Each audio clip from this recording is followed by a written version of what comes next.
बातमी ती शिवसेना पक्ष चिन्ह या सुनावणी संदर्भात शिंदेना निवडणूक आयोगाने पक्ष आणि चिन्ह चुकीच्या पद्धतीने दिलं असा युक्तिवाद कपिल सिब्बल यांनी केलाय। फक्त विधिमंडळ आमदारांच्या संख्याबळावर पक्ष आणि चिन्ह देण्यावर सिब्बल यांनी तीव्र आक्षेप नोंदवलाय। आयोगाने पक्षाची घटना किंवा इतर गोष्टींकडे लक्ष दिलं नाही असा युक्तिवादही करण्यात आला आहे। सुप्रीम कोर्टात गुरुवारी शिवसेनेच्या पक्ष आणि चिन्हावर सुनावणी झाली।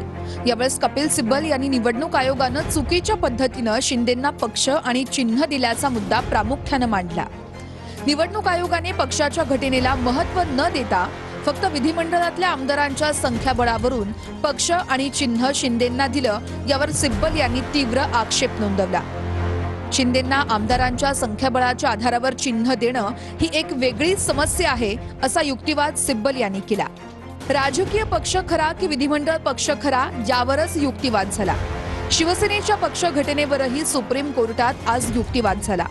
विधिमंडळ पक्ष नाही तर राजकीय पक्षच खरा असा युक्तिवाद सिब्बल यांनी केला। ज्या पक्ष घटनेवर एकनाथ शिंदे आमदार मंत्री झाले ती पक्ष घटना ते नंतर कशी नाकारू शकतात असा सवालही सिब्बल यांनी उपस्थित केला। बाळासाहेब ठाकरेंच्या निधनानंतर शिवसेनेच्या घटनेत सुधारणा करण्यात आली। 2018 ची घटना नाकारण्याचा अधिकार निवडणूक आयोगाला नाही असाही युक्तिवाद सिब्बल यांनी केला। निवडणूक आयोगाने विधिमंडळाच्या संख्याबळावर निर्णय दिला ही एक समस्या असल्याचा युक्तिवाद सिब्बल यांनी केला। 2018च्या पक्ष घटनेला निवडणूक आयोग असंवैधानिक कसा म्हणू शकतो असाही सवाल उपस्थित करत सिब्बल यांनी युक्तिवाद केला। सिब्बल यांनी आज सुप्रीम कोर्टामध्ये 4 विविध खटल्यांचे दाखले दिले। केरळ हायकोर्टाचा निकाल, इंदिरा गांधी विरुद्ध ब्रह्मानंद रेड्डी, समाजवादी पार्टी, शरद यादव केस, सुभाष देसाई केसचा दाखला दिला। विधानसभा अध्यक्षांनी आमदार अपात्रतेचा निर्णय आधी घ्यायला पाहिजे होता असाही युक्तिवाद सिब्बल यांनी केला। अपात्रतेच्या निर्णयाचा परिणाम पक्ष आणि चिन्हावर झाला असता अशी प्रतिक्रिया अनिल देसाईंनी कोर्टाबाहेर दिली आहे। आम्ही जो निर्णय देऊ तो भविष्यासाठी लागू असेल असं भाष्य कोर्टाने केलं। पुढील सुनावणी पुढच्या आठवड्यात मंगळवारी किंवा गुरुवारी होण्याची शक्यता आहे। शिवसेना कुणाची याचं उत्तर महाराष्ट्रातल्या जनतेने दिलेलं आहे। आम्ही 40 आमदार होतो, आज 60 आमदार लोकांनी निवडून दिलेत। त्यामुळे जनतेच्या दरबारामध्ये शिवसेना कुणाची याचं उत्तर महाराष्ट्राला मिळालेलं आहे। इलेक्शन कमिशन कसं असंविधानिक वागलं हे माननीय कपिल सिब्बलांनी आज सगळ्या न्यायाधीशांच्या समोर सांगितलं की त्यांची प्रत्येक घटना ही या देशाच्या संविधानाला आव्हान देणारी आहे आणि म्हणून तुम्ही एक करूनच बघा असं एकदा ते म्हणाले, यू डू इट, आणि मग तुम्हाला लक्षात येईल की कशी घटनेची वाट लागेल ती। घटना मानतच नाही मी मला जे येईल ते निर्णय देईन अशा पद्धतीचं इलेक्शन कमिशनचं वागणं होतं आणि ते पूर्णपणे घटनाबाह्य होतं असं त्यांनी आज या ठिकाणी स्पष्टपणे सांगितलंय। समोरची बाजू त्यांची बाजू मांडत आहेत, पण खूप मुद्दे आहेत। तर सर्वात महत्त्वाचा मुद्दा आमच्या दृष्टिकोनातून आज माननीय न्यायालयाने जो उपस्थित केलेला आहे की कॉन्स्टिट्यूशन तुम्ही जे शिवसेनेची घटना आहे कॉन्स्टिट्यूशन तुम्ही फॉलो करताय, पण त्या डेमोक्रेसी जी फॉलो केली पाहिजे ती डेमोक्रेसी तुम्ही फॉलो केली गेली नाहीये, हे हा महत्त्वाचा मुद्दा आहे आणि ह्या मुद्द्यावरच सगळा संपूर्ण या केसचा संपूर्ण निकाल अवलंबून आहे।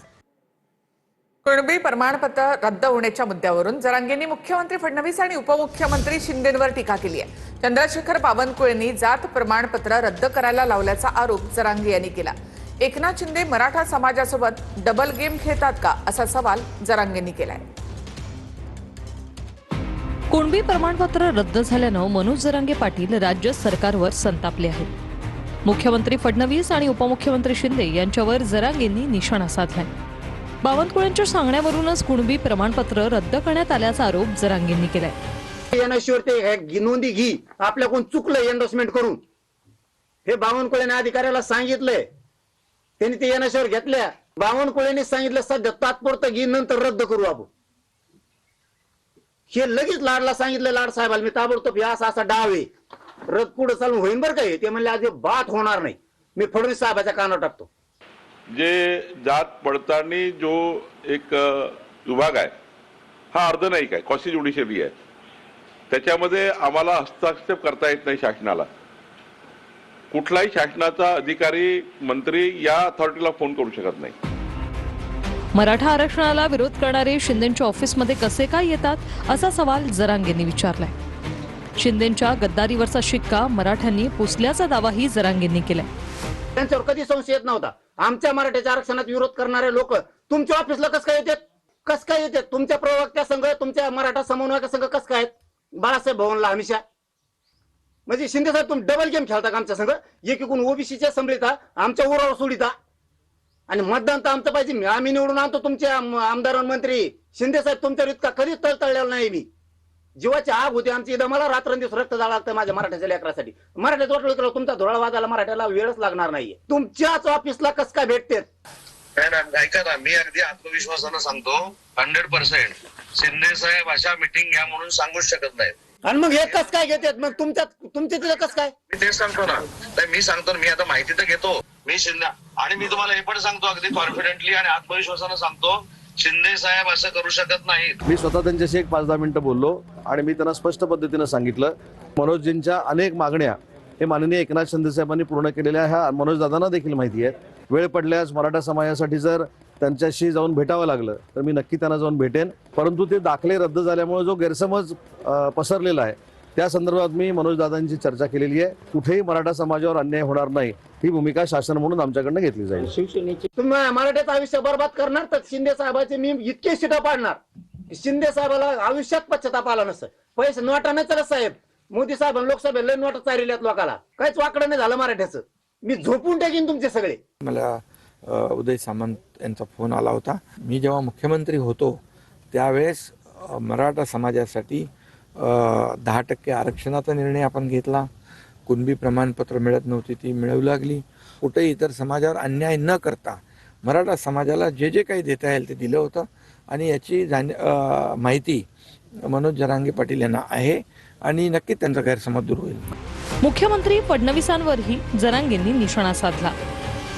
अरे नालाय कवन करू नका तुम्ही. मी इतका मागा लागल ना तुम्ही मला माझ्या अंगावर येऊ नका. फडणवीस तुम्हाला सांगतो मी जर तारा लागलो ना तो तुमचं लय अवघड करून टाकेन मी सगळ्याच. नॉन कुणबी देखील ओबीसीचे जे प्रमाणपत्र त्यांच्याकडे येतात त्यातले 10%, कधी कधी तर काही क्षेत्रात 25% देखील कागदपत्राची पूर्तता न झाल्यामुळे ते रिजेक्ट होतात. काही जाणीवपूर्वक कोणीतरी ते रिजेक्ट करताय असं म्हणणं योग्य नाही. तथापि जे काही वरिष्ठ अधिकारी असतील ते वरिष्ठ अधिकारी त्याच्यामध्ये बघू शकतील की बाबा त्याच्यामध्ये काही योग्य प्रक्रिया पूर्ण केली आहे की नाही ते आपल्याला बघता येणं शक्य आहे. याच्यामध्ये अपीलची पण तरतूद आहे. ती अपील पण करता येणं शक्य आहे. एकनाथ शिंदे यांनी सुरू केलेल्या लाडकी बहीण योजनेमुळे भाजप सत्तेमध्ये आल्याचं रवींद्र धंगेकर यांनी म्हटलं. विरोधामध्ये वक्तव्य करण्यापेक्षा भाजपने शिवसेनेचे आभार मानावेत. रवींद्र धंगेकरांनी भाजप नेत्यांवर हल्लाबोल केलाय. दरम्यान लाडकी बहीण योजनेची संकल्पना एकनाथ शिंदेंची असल्याचं सावंतांनी म्हटलंय. शिंदेंच्या लाडकी बहीण योजनेमुळेच भाजप सत्तेत आल्याचा दावा धंगेकरांनी केलाय. आज भाजप सत्तेत आहे ती सगळी आदरणीय उपमुख्यमंत्री एकनाथजी शिंदे साहेबांनी सुरू केलेल्या लाडक्या बहीण योजनेची कृपा आहे. आज जर राज्यातील लोकप्रिय आमदारांची लिस्ट केली तर आदरणीय उदयजी सामंत साहेब आणि शिवसेनेचे सर्व लोकप्रतिनिधी राज्यात अव्वल आहेत. त्यामुळे भाजपने शिवसेनेचे आभार मानावेत आणि त्यांच्या पदाधिकाऱ्यांनी शिवसेनेविरुद्धची वक्तव्य थांबवावी अशी पोस्ट धंगेकरांनी केली आहे. भाजपचे माजी पदाधिकारी विजय चौधरी आणि भाजप आमदार अमरीश पटेल यांच्यातली ऑडिओ क्लिप व्हायरल झाली होती. या ऑडिओ क्लिपमध्ये मंत्री उदय सामंत यांच्याबद्दल आक्षेपार्ह शब्द वापरण्यात आले होते. त्यानंतर धंगेकरांनी भाजपवर हल्लाबोल केलाय. महाराष्ट्र सरकारच्या तिजोरीवर भर पडेल आणि त्याच्यामुळं एकनाथ शिंदेंनी साहेबांनी जो निर्णय घेतला त्याच्या पाठीशी उभं राहण्याचं त्यांनी उभ्या राहिल्यात आणि त्यामुळे ही सरकारने सत्ता आली. त्यामुळे सगळंच हे शिंदे साहेबांना ही सरकार माननीय एकनाथ शिंदेच्या धाडसी निर्णयामुळे झालेलं आहे. धनगेकरनी काँग्रेसचा पूर्व इतिहास तपासून घेतला पाहिजे. काँग्रेसचाच त्या ठिकाणी ब्लड आहे की त्यांच्यासोबत गेलेल्या व्यक्तीला खाऊन टाकतात, असं ब्लड काँग्रेस पार्टीचं आहे. भारतीय जनता पार्टीचं ब्लड हे या ठिकाणी सर्वाला सोबत घेऊन काम करण्याचं आहे. लाडकी बहीण योजना असेल ही महायुतीची योजना आहे. एकनाथ शिंदे साहेब असतील, अजितदादा आहेत आणि देवेंद्रजी आहेत, एकत्रितपणे योजना आहे. त्यामुळे ही माझी आहे, तुझी आहे, आम्ही सगळे महायुती म्हणून एक आहोत. कुठल्याही योजना या सरकारच्या योजना असतात. परंतु एक आपण नाकारू शकत नाही की लोकसभेचं इलेक्शन झाल्यानंतर ज्या पद्धतीचं वातावरण महाराष्ट्रामध्ये होतं त्याला माझी लाडकी बहीण योजनेनं फार मोठी ताकद दिली. महिला भगिनींचा विश्वास महायुतीच्या सरकारवर आला आणि त्याच्यामुळं तिघांचं हे सांघिक यश आहे. संकल्पना माननीय एकनाथ शिंदे साहेबांची होती. एकनाथ शिंदे साहेबांनी त्याच्यामध्ये पुढाकार घेतला होता. त्या बावळट नोबिता नावाचं पात्र म्हणजे रवींद्र धंगेकर आहे. त्यांनी भारतीय जनता पार्टी, महायुती, एकनाथजी शिंदे यांना काही सांगू नये. आपण स्वतः आधी मनसेमध्ये होतात, मग उबाट काँग्रेसमध्ये गेलात, मग शिवसेनेमध्ये आलात. त्यामुळं तुम्ही शिवसेना आमची आहे, एकनाथजी शिंदे साहेब आमचे आहेत हे सांगण्याच्या भानगडीत पडू नका. लाडक्या बहिणीची योजना मुख्यमंत्री म्हणून काम करत असताना एकनाथ शिंदे साहेबांच्या संकल्पनेतून जी निर्माण झाली आणि त्यांनी ती जी योजना आहे ती प्रत्यक्षात त्याची अंमलबजावणी केली, त्यामुळे महायुतीला भरघोस प्रमाणामध्ये यश मिळाले ही वस्तुस्थिती आणि त्याचं श्रेय सगळं एकनाथ शिंदे साहेबांकडेच जातं. बीजेपी देशभरामध्ये क्या बोलती पब्लिक ही मोहीम राबवणार आहे. अभिजित दिपके यांनी ही माहिती दिली. देशभरामध्ये लोकांच्या समस्या जाणून घेतल्या जाणार आहेत. सप्टेंबर महिन्यापासून ही मोहीम सुरू केली जाईल. बेरोजगारी हा मुद्दा अग्रस्थानी असेल. या सप्टेंबर महिन्यात कॉकरोच जनता पार्टी एक नेशन वाईड कॅम्पेन करेल. त्या कॅम्पेनचं नाव असणार आहे क्या बोलती पब्लिक. क्या बोलती पब्लिक हे आमचं नेशन वाईड कॅम्पेन असणार आहे. या कॅम्पेन मधून आम्ही देशभरात दौरा करणार आहे. आम्ही लोकांकडून समजून घेणार आहे त्यांच्या समस्या काय आहे, त्यांच्या अपेक्षा काय आहे. शिक्षणाचा मुद्दा असो किंवा बेरोजगारीचा मुद्दा असो, संसदेतही त्याच्याबद्दल कोणी बोलत नाहीये, कोणी पार्टी त्यांच्या मीटिंगमध्येही बोलत नाहीये आणि सरकार तर अशी वागते जसं काही आहे हे काही मुद्देच नाहीये. सरकारला फक्त एकच मुद्दा दिसतो, तो म्हणजे हिंदू मुसलमानचा. पण बेरोजगारी, आर्थिक सिच्युएशन काय आहे आपल्या देशाची, शिक्षणाची किती वाईट अवस्था आहे यावर कोणीच काही बोलायला तयार नाहीये. त्यामुळे आम्ही आता लोकांमध्ये जाणार आहे, लोकांकडून आम्ही समजून घेणार आहे त्यांच्या समस्या काय आहे, त्यांच्या अपेक्षा काय आहेत. राजकीय रणनीतिकार आणि नवनियुक्त आमदार प्रशांत किशोर यांनी सुनेत्रा पवारांची भेट घेतली. देवगिरी निवासस्थानी 6 तास बैठक झाली. अजित पवार यांच्या राष्ट्रवादीने प्रशांत किशोर यांना पक्षाच्या सल्लागारपदी नेमल्याची चर्चा आहे. मार्चमध्ये राष्ट्रवादीने नरेश अरोरा यांचं कॉन्ट्रॅक्ट रद्द केलं होतं. अजित पवारांच्या राष्ट्रवादी काँग्रेसनं प्रशांत किशोर यांना पक्षाच्या सल्लागारपदी नेमल्याची चर्चा आहे. मुंबईतल्या देवगिरी बंगल्यावर प्रशांत किशोर यांनी पार्थ पवार आणि सुनेत्रा पवारांची भेट घेतली. आगामी निवडणुका, राष्ट्रवादीची पुढील काळातील रणनीती आणि जनमत सर्वेक्षण यावर या बैठकीत चर्चा झाल्याची माहिती आहे. मे महिन्यात सुद्धा प्रशांत किशोर यांनी मुंबईमध्ये सुनेत्रा पवार आणि पार्थ पवारांची भेट घेतली होती. पार्थ पवारांनीच प्रशांत किशोर यांच्यासोबतचे फोटो सोशल मीडियात पोस्टही केले होते. राष्ट्रवादीचा वर्धापन दिनाचा कार्यक्रमही प्रशांत किशोर यांच्या मार्गदर्शनाखालीच पार पडला होता, अशाही चर्चा आहे. 2024च्या विधानसभा निवडणुकीत राष्ट्रवादीचं गुलाबी कॅम्पेन नरेश अरोरा यांनीच सांभाळलं होतं. पण त्यानंतर राष्ट्रवादीचे काही वरिष्ठ नेते आणि अरोरा यांच्यात विसंवाद निर्माण झाला होता. अजित पवारांनाच अरोरा यांचं कॉन्ट्रॅक्ट रद्द करायचं होतं असं रोहित पवारांनी सांगितलं होतं. तर मार्च 2026 मध्ये अजित पवारांच्या राष्ट्रवादीनं नरेश अरोरा यांच्या डिझाईन बॉक्स कंपनीचं कॉन्ट्रॅक्ट रद्द केलं होतं. त्यानंतर प्रशांत किशोर, पार्थ पवार आणि सुनेत्रा पवारांच्या भेटीगाठी वाढल्यात. गेल्या काही महिन्यात प्रशांत किशोर यांनी 2 वेळा पार्थ पवार आणि सुनेत्रा पवारांची भेट घेतली.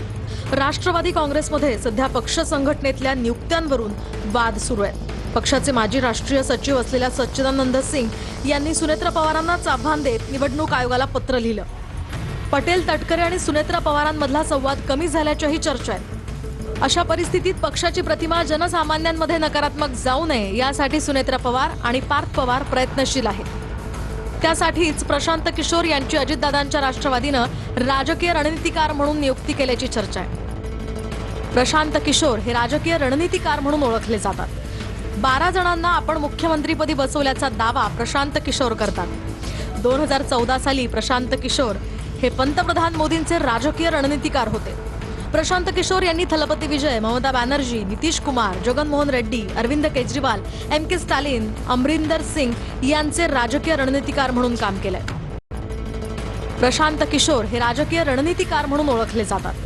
12 जणांना आपण मुख्यमंत्रीपदी बसवल्याचा दावा प्रशांत किशोर करतात. 2014 साली प्रशांत किशोर हे पंतप्रधान मोदींचे राजकीय रणनीतिकार होते. प्रशांत किशोर यांनी थलपती विजय, ममता बॅनर्जी, नितीश कुमार, जगनमोहन रेड्डी, अरविंद केजरीवाल, के स्टॅलिन, अमरिंदर सिंग यांचे राजकीय रणनीतिकार म्हणून काम केलंय. यांनी मुख्यमंत्री देवेंद्र फडणवीसांची भेट घेतलेली आहे. 16 सप्टेंबर 2023 रोजी संभाजीनगरमध्ये झालेल्या मंत्रिमंडळ बैठकीमधील निर्णयाच्या अंमलबजावणी संदर्भात निवेदन देण्यात आलं आहे. मराठवाड्याच्या विकासाशी संबंधित प्रलंबित सिंचन आणि पायाभूत प्रकल्पांना तातडीनं गती देत उच्चस्तरीय आढावा बैठक घेण्याची मागणी यामध्ये करण्यात आली आहे. मराठवाड्याच्या सर्वांगीण विकासासाठी शासनाने सकारात्मक आणि त्वरित निर्णय घ्यावेत अशी ही मागणी यावेळी करण्यात आली आहे. आणखी बातमी, मुंबई उच्च न्यायालयाच्या निर्देशानंतर आता डॉक्टरांचा संप मागे घेण्यात आलाय. मुंबई उच्च न्यायालयाच्या निर्देशानंतर मार्डकडनं संप मागे घेतल्याची घोषणा करण्यात आली आहे. नियमित ओपीडी, आयपीडी, नियोजित शस्त्रक्रिया, प्रयोगशाळा सेवा, फिवर ओपीडी आणि शैक्षणिक उपक्रम आता पुन्हा एकदा सुरू होणार आहे.